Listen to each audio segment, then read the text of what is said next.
La Nicolas Mercat, bonjour. Bonjour. Vous êtes maire du Bourget-du-Lac, commune où est implanté en partie le pôle tertiaire et universitaire de Savoie-Technolac. Début février 2025, la déclaration d'utilité publique pour l'extension de 21 hectares de la ZAC 3 a été publiée. Extension fortement contestée, sur 641 contributions à l'enquête publique, seuls 24 étaient favorables à cette extension. Chambéry Grand Lac Économie, porteur du projet, a principalement justifié cet aménagement en ZAC 3 par le besoin d'extension de l'entreprise Attaway. Le président d'Attaway a annoncé à la presse locale le 11 février qu'il n'y aurait pas d'extension sur Technolac. Le rachat de la société McPhy permet de multiplier la production par 4 sur le site de Grenoble. Comment réalisez-vous à cela ? Alors, en fait, l'extension de Savoie-Technolac, ça fait l'objet d'un débat assez important au sein du Conseil et au sein de la majorité. On a 3 positions sur lesquelles on reste aujourd'hui et qui restent valables. Le premier élément, c'est le fait que la priorité est à la restructuration d'Azakun. Ouais. Ça va dans le sens de la loi ZAN. Ça va aussi dans le sens du livre blanc d'aménagement des zones d'activité de Chambéry Grand Lac Économie. D'accord. Ça, c'est la première chose. Deuxième chose, qu'on soit en extension ou qu'on soit en densification, on aura à résoudre la question de la mobilité. À 5h30 le soir, c'est vrai qu'on a 3 km de remontée de fil. Ouais. Donc, quelle que soit la solution, extension ou densification, on a aussi besoin d'avoir des solutions de transport. Ouais. Donc, les solutions de transport, c'est une voie réservée en site propre entre Technolac et Villarcher et entre Technolac et le Vivier du Lac. D'accord. Donc, ces études-là, elles sont en cours.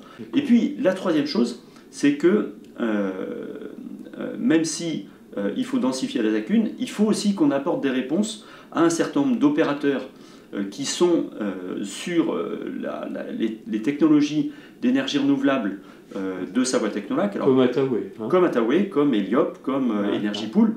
On a aussi besoin de répondre à ces besoins-là. Alors, pour revenir sur le calendrier de l'étude, c'est ça ma question. Ouais. Dans le calendrier de l'étude, c'est vrai que l'étude d'extension de Technolac, elle était prévue depuis la création de Technolac. C'était déjà quelque chose d'engagé et c'est la poursuite en fait de ce qui était fait.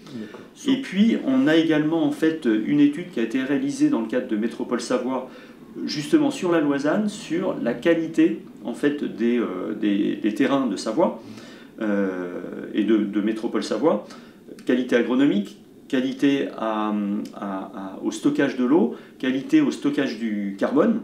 Et c'est vrai que les terres en fait alluviales de Technolac sont parmi les meilleures terres de Savoie. C'est le limon du lac et c'est les anciennes terres glaciaires qui sont des terres qui sont effectivement qui ont un intérêt, c'est aussi leur capacité de stockage d'eau, notamment en période estivale. Et quand on voit les étés qu'on a eus en 2022-2023, c'est vrai qu'elles ont une... Donc s'il y a des hectares à préserver, ce sont bien ceux-ci.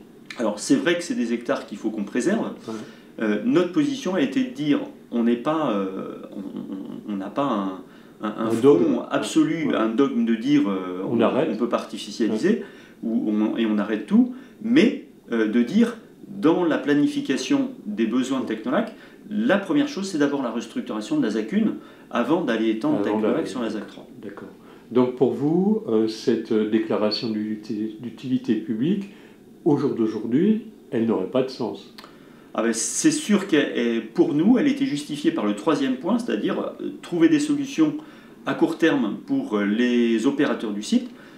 C'était effectivement la demande d'Attaway qui justifiait en fait d'aller relativement vite dans cette extension. L'achat par Attaway de McPhy, et l'achat était effectif en juillet 2024. Son extension sur Technolac devenait tout de même assez hypothétique. Pourquoi ce n'a pas été pris en compte dans l'enquête publique ? Alors ça, j'ai pas d'éléments très précis sur le sujet. Je pense que ça dépend aussi des perspectives d'augmentation en fait du marché de l'hydrogène. D'accord. Et sans doute que les perspectives en fait d'augmentation de ce marché d'hydrogène étaient très importantes à l'époque. Je pense qu'elles ont été un petit peu plus réduites. Revues à la baisse. Elles ont été revues à la baisse ces derniers temps, et sans doute que les besoins d'Attaway aujourd'hui de production sont moindres que ce qui avait été imaginé dans la progression du marché de l'hydrogène à l'époque. Bon, on essaiera d'interroger Jean-Michel Amaré. Monsieur Amaré, bonjour. Bonjour. Bonjour, vous êtes le président de la société Attaway à Savoie Technolac.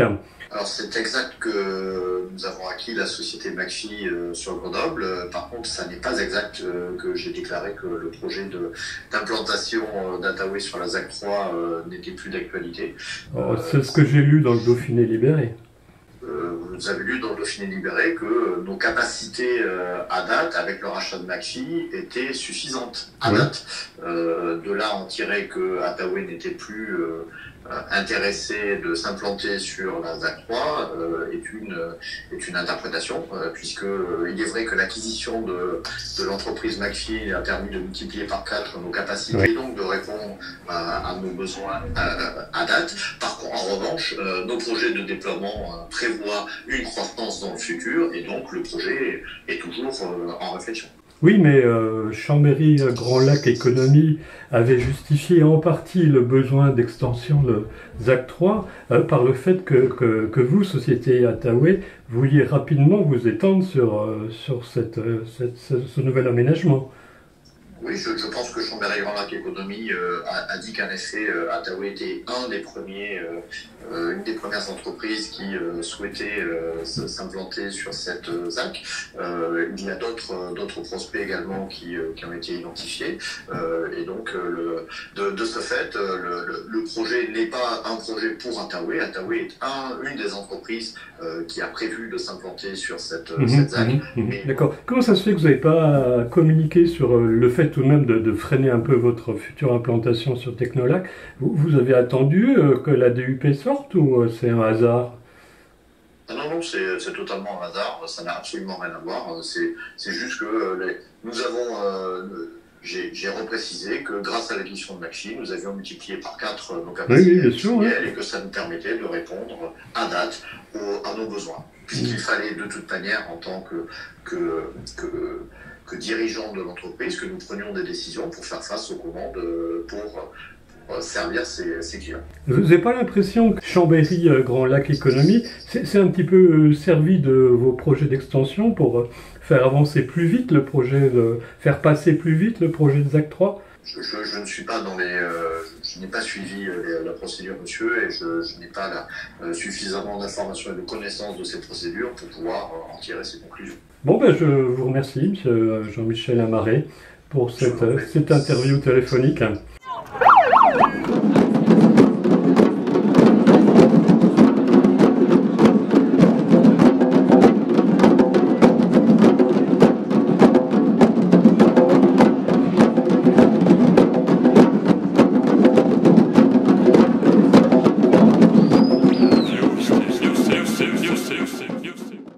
Qu'est-ce qu'il faut faire aujourd'hui alors?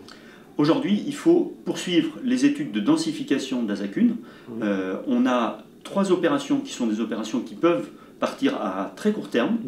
Ensuite, il y a un travail à faire, d'aller voir en fait tous les opérateurs qui ont des terrains sur la ZAC 1, de montrer quand ils ont des besoins de restructuration de leur site, qu'ils ont une capacité d'augmenter en étage et donc de produire plus de mètres carrés.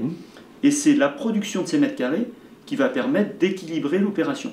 L'autre élément qui est ressorti de cette étude, c'est qu'il ne faut pas qu'on travaille à la parcelle, c'est-à-dire petit bout par petit bout, mais qu'on travaille sur des îlots de, en gros, 10 000 mètres carrés. Voilà, il faut qu'on travaille sur des blocs de 5 à 10 000 mètres carrés, et qui permettent aussi de restructurer un site sur lequel on a surtout des besoins qui ont évolué. On avait des besoins qui étaient surtout des besoins de bureaux. Aujourd'hui, on a des besoins d'ateliers plus bureaux. Et puis, on peut imaginer, et ça c'est un élément nouveau, qui est ressorti à la fois de l'étude prospective Technolac 2050, mais aussi de cette étude, qui est de dire pourquoi est-ce qu'on n'aurait pas aussi des zones mixtes avec un peu de logement. Technolac attire beaucoup de jeunes actifs qui viennent d'autres régions, ou qui viennent de l'extérieur. C'est combien d'emplois Technolac? Technolac aujourd'hui, c'est 5000 étudiants, 5000 emplois. Mais on a une vraie difficulté pour loger les jeunes salariés qui arrivent Et compte tenu de l'augmentation des prix de l'immobilier, on a un vrai besoin de logements accessibles. De logements accessibles pour les jeunes actifs, pour les alternants. Et c'est peut-être l'occasion aussi de répondre à ce besoin-là, sachant que le nord de la Zacune, de Savoie Technolac, est à 450 mètres du centre du Bourget. Oui. Donc avec une vie de... Avec une vraie vie de village, quoi. Ouais. Avec une vraie vie de village, avec des commerces, avec des transports en commun, avec les aménagements cyclables, avec le lac qui est à peine à 1 kilomètre, qui est à moins d'un quart d'heure à pied. Donc pour vous, la prochaine échéance, c'est quoi? Prochaine échéance, c'est vraiment de finaliser cette étude sur la restructuration de la Zacune, de la valider politiquement au bureau de Chambéry-Grand-Lac Économie. Mais alors pourquoi le préfet s'est dépêché de signer cette DUP? Ça, je sais pas. Ça, je sais pas. J'ai pas l'ensemble du timing en tête. D'accord. Il y avait quand même, au départ, la réponse aux besoins d'Ataoué. Parce que Ataoué, c'est vrai que c'est une des pépites qui sont nées à Technolac et pour laquelle on a un besoin de trouver des réponses. Ouais. Alors que les réponses soient ici sur Technolac ou à proximité, mais de trouver des réponses. D'accord. Et là, en l'occurrence, c'est vrai qu'Ataoué les a trouvés par une autre solution, qui est une solution de rachat d'une autre société. Tout à fait. Société Macfi à Grenoble. Ben, monsieur le maire, merci bien. Je vous en prie.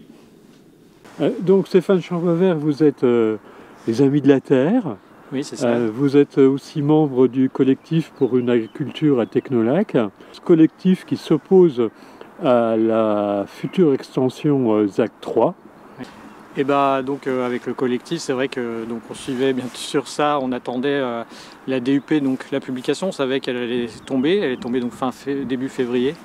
Suite à ça, bah, nous avec le collectif, on a décidé de porter un recours gracieux et peut-être contentieux après en fonction, si le recours gracieux n'est pas suffisant, on y réfléchit en tout cas. Alors ce retour gracieux, comment vous l'argumentez? C'est par rapport à la DUP, hein, qui est, pour nous on estime qu'il n'y a plus d'urgence. Pour vous la DUP n'a pas de raison d'être. Bah oui, du coup ça remet en question et on considère même que voir les délibérations qui ont été prises sur donc CGLE Grand Chambéry, il y avait quand même une exception qui avait été faite même pour Ataoué, ce qui est assez fou d'ailleurs, enfin nous on ne comprenait pas, parce que la commission enquêtrice avait donc recommandé, si cette ZAC 3 se faisait, de faire, on va dire, d'étendre du nord au sud et de faire progressivement, et il y avait une exception à Ataoué, de dire que s'ils voulaient, pour des raisons commerciales et tout, ils étaient autorisés à s'installer en plein milieu, en fait, pas forcément du nord au sud.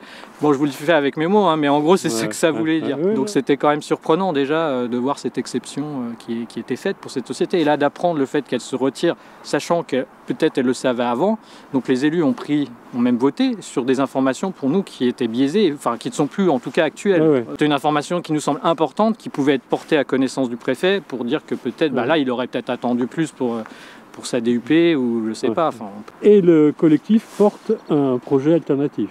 Oui, c'est ça. Donc là, on essaye de faire connaître en parallèle ce projet alternatif agricole donc, sur cette ZAC. Donc là, c'est là, hein, c'est 21 hectares de terre agricole. Donc à partir d'ici jusqu'au sud, là. Donc voilà, donc 21 hectares qui restent. Donc l'idée, c'est de à la fois conserver les agriculteurs qui sont déjà en exercice et d'avoir sur une partie un nouveau projet, donc de ferme agricole avec l'agriculture biologique et donc de travailler en circuit court pour alimenter éventuellement donc les cantines ou les EHPAD sur la Motte ou enfin bref, mais ou Technolac. Ou Technolac, bien sûr. Effectivement, les salariés de Technolac. Les 5000 salariés, les 5000 étudiants. Oui, c'est ça. Ça fait du monde tout de même. Tout à fait. Ça fait des assiettes de légumes, ça. C'est ça. Oui, alors que là, dans le projet actuel, ils veulent conserver un petit hectare. Un hectare. Oui. On prévoit quand même, parce qu'on pense que le recours gracieux ne sera pas suffisant. Donc on est en train de faire une collecte de dons pour un avocat, donc suffisant le recours gracieux. Et si le recours gracieux est suffisant, on remboursera ceux qui nous ont fait des dons. Et cette collecte, on la trouve où alors? Donc la collecte est portée par l'association des Amis de la Terre pour le collectif. Eh bien merci Stéphane. Merci. À bientôt. Bonne journée, à bientôt.